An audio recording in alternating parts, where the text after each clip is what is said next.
Jai Shri Krishna. So today moon is in Magha Nakshatra, and I thought I'll take the opportunity to publish this video where many of you have asked this to me earlier, one-on-one or on a group, and I've always clarified this. Okay, so I thought I'll take this opportunity today with the Magha Nakshatra, which is Pitrus and Shrad, etc., right? About some of the core principles of Hinduism and why it is so complicated, unlike Abrahamic religion like Judaism or um, Christianity or Islam, right? There are several misconceptions to it. I'll also clarify that. A lot of people think Judaism is the oldest religion. It is not. It's Hinduism. I went to a Jewish school myself, okay? So I learned bits and parts of Hebrew and Yiddish as well, okay? And I can tell you, right, it is not. It is not. And a simple example is you go back and look at all the four Vedas, right? The four yugas, everything. It's so detailed in Hinduism. Okay, Judaism doesn't have any of this other than a book called Torah, right? And the God is Yahweh, YHWH, Yahweh. Okay, and that's it pretty much. Okay, and again, if you read the book India in Greece, you will understand a lot. Okay, India in Greece. All right, number one. Okay, second, right? Second, Hinduism is so rich, but with richness comes complexity, right? Right? It's very rich. You have the Vedas, the four Vedas, the Puranas, 18 Puranas, the Upapuranas, right? You have Jyotish, you have Ayurveda, you have yoga, you have Carnatic music, you have meditation, you have Bhagavad Gita, right? You have Ramayana, Mahabharata. The closest match to Ramayana, Mahabharata is Odyssey, which is a fraction of what is there in Ramayana and Mahabharata. Okay?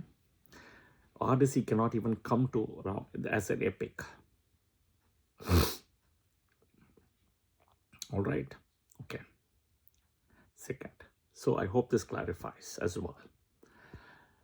So if I have to explain why also Hinduism is complicated, you have to also understand our Vedas and the yugas, how the whole time transformed, the time evolution.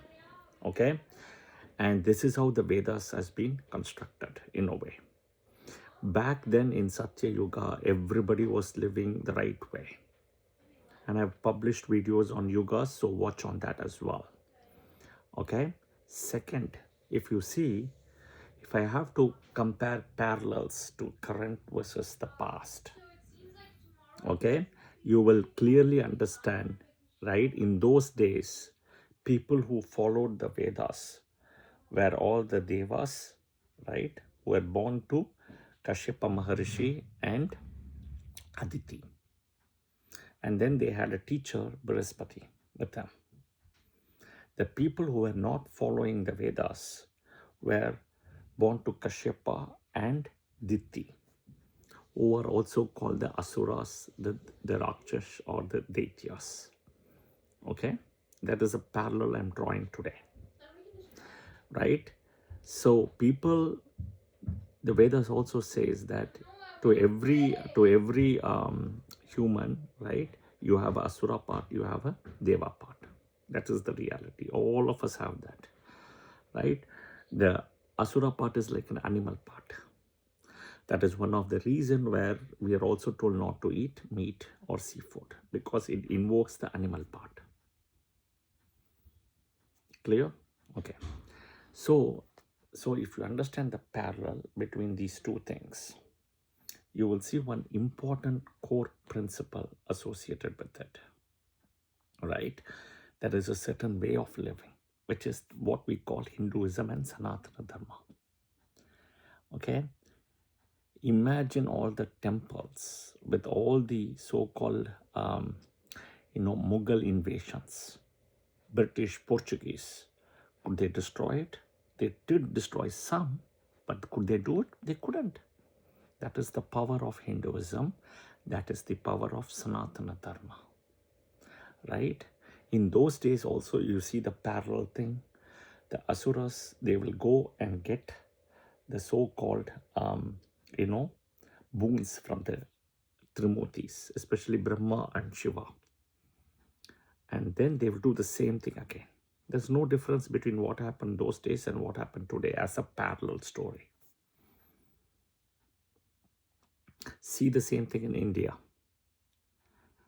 right? What exactly is happening is Muslims are doing the same thing to the Kashmiri Brahmins. Look at it, right? The Christians are building everywhere church or destroying, in a way, building churches very close to the temple, going and preaching, trying to convert. How did Christianity enter India? Did people forget it? Did all the Christians forget it? All Christians are also my brothers in a way in India, right? And Muslims as well. But I may see that, but they don't see that. They don't see Hindus that way.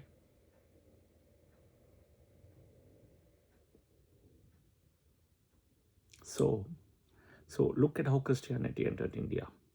If that is the religion about cheek, right?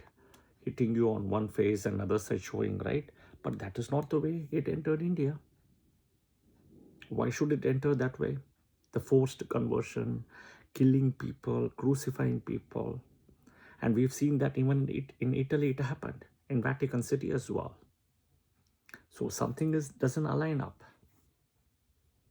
Today we speak about Islam and people around Islam doing terrorism, but Christianity did the same thing back then. Go read the books. They cannot erase history so easily. Today, both Christianity and Islam, they're all, especially Christianity in India, copying all the symbols of Hinduism because they want to confuse the people. They've even taken Sanskrit. They've taken the Dvajastamba from a temple.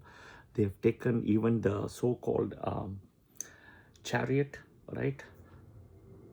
Rath, everything they've taken. They have even taken Gayatri Mantra. So that slowly you can eliminate Hinduism and it'll say Hinduism never existed, like what they were saying back then to other countries, right? It was always Christianity, they will say. It was not the case. I'll share that soon in the next video. But coming back, why Hinduism is complicated? That is the thing, right? Why as a Hindu, we have to do all this Shraddha, Tarpana. Why life is so complicated? See, when I grew up, I took it for granted to be a Hindu. Slowly, when I started reading the Vedas, the Puranas, the stories start flashing in front of me as though it is happening in front of me, live, when I read. And this, I'm talking in the last 14 years or so, not before that. But I took it for granted before that. Now, my perspective is different. It is a privilege. I've understood it. I hope you also take this as a story, as a learning that this is a privilege as Hinduism, not for granted. We are also Hindus because our ancestors resisted conversion, right? They forced themselves not to get converted. Somehow they fought for it. We have to do the same thing for our lineage, our children, our grandchildren. And one important thing in that process is also to give Shraddha. Why Shraddha again? See, the Shraddha part is so important because as we give that, Agni, right, takes it and goes and gives it to all your lineage, your parents, your grandparents who are all passed away. Plus it goes to Swargaloka, to all the Devas and Indra. It's called Abhirbaha. Okay? Wherever your ancestors are, it will go. Okay? The 3 generations it comes. 3 again comes from the Brahma's video I have published. The 3, the Navagrahas and the three things. Until three, the power is there. After that, it goes away. Watch the video of Brahma and Navagrahas. Okay, so back then again, right, as I was drawing the parallels, the Devas and the Daityas. Today, Hindus and the non-Hindus. Okay, even if you're a Hindu and if you're against Hinduism, you are a non-Hindu. That's it, period. Okay, even if so, if I look at it back then, Prahalad was a asura, right? But he got the protection of Vishnu. Even being an asura, I would say he is a deva because he followed the dharmic way. So just because you are a Hindu doesn't mean, right, you are a Hindu. Okay, all that glitters is not gold. So coming back, we owe to our parents. See, and why the karma is coming, right? Hinduism is all about karma and dharma. When Brahma started creating, the world and the people with the Vedas, it was not easy for Brahma. Okay, it was not easy. I'll give an example of a story. Okay, other than Sapta Rishis, okay, he had created Narada and Daksha Prajapati. So Daksha, other than the daughters he had, the 60 daughters, right, he had also a lot of sons. And every time his son wanted to marry, right, all his sons were being, Narada convinced them to do celibacy and follow brahmacharya like a rishi and follow brahmacharism. So end of the day, Daksha kept on producing children and all of them went to celibacy path and became a rishi, right? Because of Narada. So Daksha got so angry with it, okay, that because his lineage couldn't expand that way, that he cursed Narada. Daksha and Narada are siblings. He cursed that, you will always do something like this, get into a problem, but your final intentions are good. So the final outcome will be good. Okay, so Narada got Daksha's curse. My point is, it is not easy to expand the world and the population. Today we may say that it's easy, but back then it was not for Brahma, right? So there is a karmic burden associated with it. The karmic burden is what is called as the Shrad, the Pitrus, the lineage. We are here because our ancestors decided to get married and have children. If they have said no marriage, right, no children, we cannot extend the lineage, right? In a way, the Abirbaha as Shrad and Tarpan, what we do, right, goes to them, goes to the Devaloka through Agni, goes to your ancestors.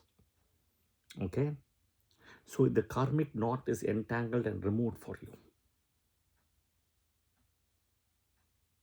Now, one may ask the question, if I'm a Christian or a Muslim, I don't have this, right? Back then, Asuras did not have it. Asuras did not have that. Same thing. But you're not born in an Asura lineage. No, you're born in a Deva lineage today, which is a parallel to what I'm bringing from the Vedas and Puranas. As a Hindu and a non-Hindu. Even if you're a Hindu and you don't practice Hinduism, atheism, that is fine. But if you're against Hinduism, being a Hindu, then you are not a Hindu anymore. You can still be an atheist, not a problem. But if you're against Hinduism and Hinduism principles and Sanatana Dharma, then you're not considered a Hindu. That is where the fine line is. All right? Okay. Now, coming back, I'll give a perfect example of a story. There used to be a demon, okay, Asura, called Hayagriva. This is not the Hayagriva who is the knowledge giver and everything, okay? This is Asura Sayagriva. So Shukracharya one time, he wanted to bring new rules, okay? He wanted to bring new rules to the kingdom the minute he got the bones. What were the rules? You can marry more than one person, more than one wife you can have, right? You can keep anybody as your wife, doesn't matter. And your ability will all depend on your capability, as how much money you have, how much wealth you have, who you are, what is your status, right? How you can handle them, etc. He wanted to bring this rule. Shukracharya said, it's not possible. He said, I will force everybody into slavery to do this. He says, you will do that, but people will still read the Vedas. So what you're going to do? He says, fine, if people read the Vedas only, no, I will go and take the Vedas and steal it. So he went when Brahma was in prayer and took the Vedas. He took the Vedas.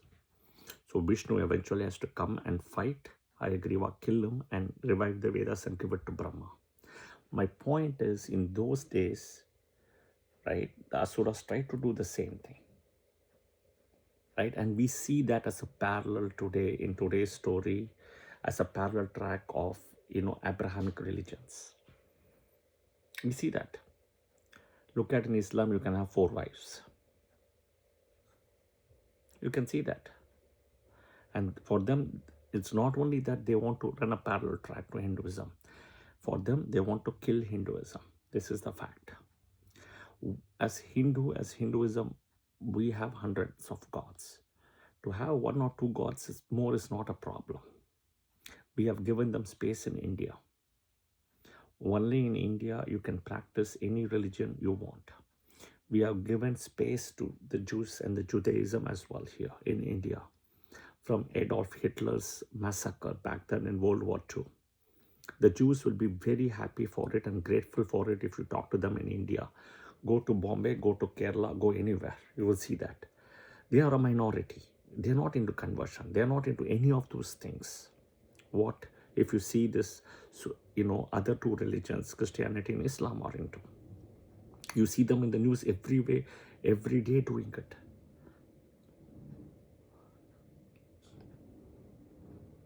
Unfortunately. But my point is, the crux of the story is, if you are a Hindu, right, you have to do all this. First of all, if you're taking it for granted, it's wrong. You have to understand, don't take Hinduism, being born in Hindu is for granted. It's a privilege. I draw the story parallel back from Deva and Asura back then. Okay, you owe a karmic debt to your parents, your grandparents, great-grandparents, everybody. You go back as the lineage. Okay, so remember this. So you have to do Shraddha. If you cannot do monthly, at least do it once a year. Teach your children, teach your grandchildren, teach your family, friends, everybody. This is important. I will tell you, if you have block in children, marriage, having children, family, right, husband, wife, discord in agreement, everything, right, do the Shraddha. Go to your Kuladevata and pray. Do the Shraddha and see what happens. Everything will change.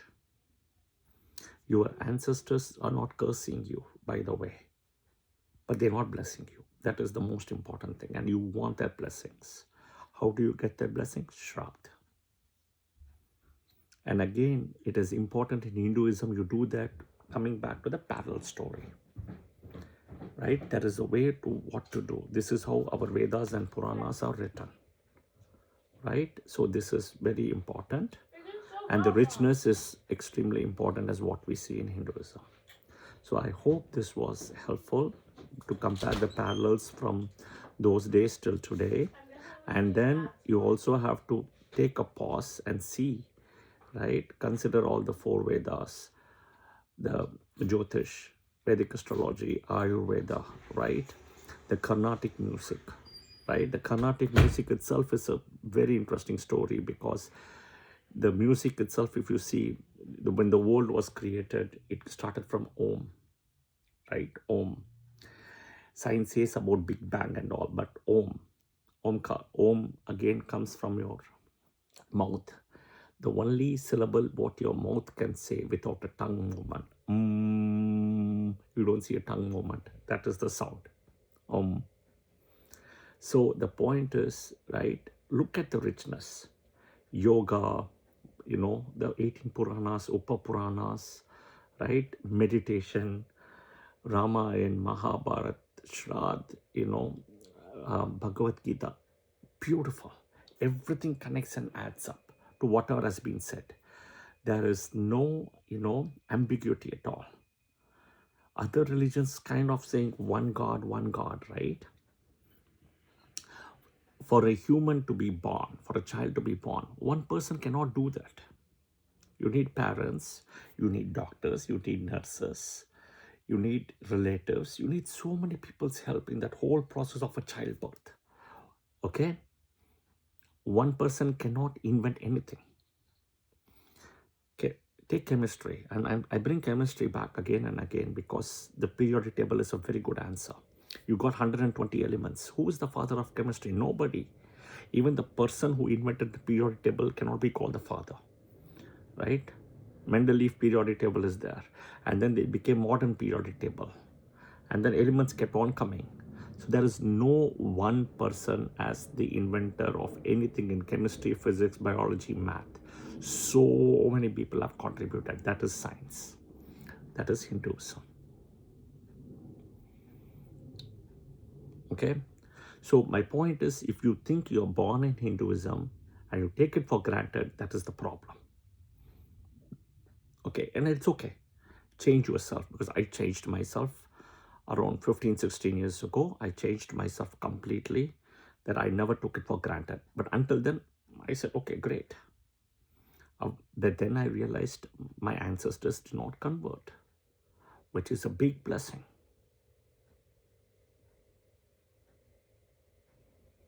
Okay, the richness is in Hinduism. The richness is in being a Hindu. Be proud to be a Hindu. When somebody tells you, you got the hundreds of gods, you tell, same thing, right? Science has got hundreds of founders. No, why did not science have one founder? Give them the answer. You ask them who is the father of physics, father of chemistry, biology, math, anything you want to ask them. There is no one founder. You give them the counter back. Okay. Second, right? Second, you can give them the counter. Second, you ask them the same question back. There's not a single founder. That is Hinduism. It is with science. Ask them which religion is proven by science other than Hinduism. No other religion. Tell them the Vedas, the Puranas give all the information so beautifully. Tell them yoga, meditation. See how the Western people have taken yoga and meditation and have taken it to a different level. We didn't know. We had all the values and we had all the power with us. We just did not know the value. That is the fact.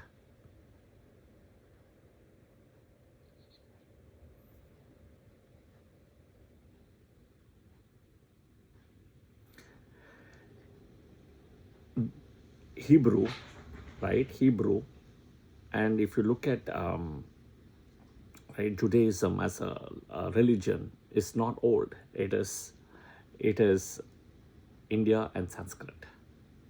All the European languages parent is Sanskrit. Why it has to be Hebrew then? It's not.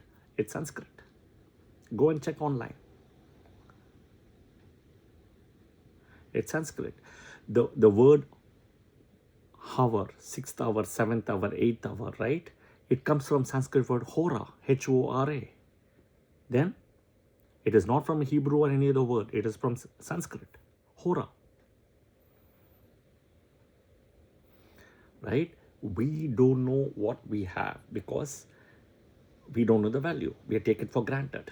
This is the problem. Yeah? Same thing, just the same way as Hinduism doesn't have one founder, one God, similar to languages. Yeah, just the same way, right? we celebrate April, March, April as starting of the year. The sequence also, you can see that. Okay, the sequence. So October will be 8th month, November will be 9th, December will be 10th, January will be 11th, February will be 12th, March will be 1st. Correct. But if you follow the so-called Vatican City sequence, how we are following it today, October is not the 8th month, October is 10th month. It's all wrong. They've just done it for their own convenience, but they've got caught because they didn't know people will question later. They also, the Western religion also say, right, oh, Jesus was born, he had actually to, sacrifice his life and blood, and because for our betterment. Why? He created Adam and Eve, they say, right? But world existed before that. People were living before that.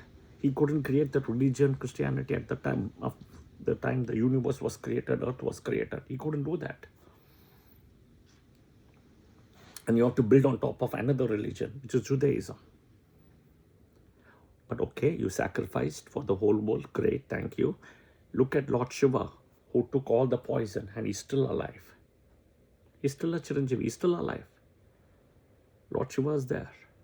He's still alive, right? He didn't die. So this is how you have to build your story when people come and talk to you, right? I'm giving all the tools. I'm giving the information in bits and pieces so that you can grab it and use it. And you have to make sure you protect your lineage. So it is a ancestral karma, pitru karma, where we have to kind of do all those things. Yeah? Be aware of this. Be thoughtful. Watch this video multiple times. Share it with your friends and family. Teach your children, because we have not taught our children, or we have not learned as a child from our parents. That doesn't mean we should not teach our children and our family members. Yeah? So I hope this was helpful. I will see you guys soon in another video. But because moon is in Magha Nakshatra, it's with Shraddha and Tarpan and Pitru, I thought I will publish this video as well. Jai Shri Krishna. I'll see you guys soon in another video. Thank you and have a good day. Please share your comments in the comment section as well.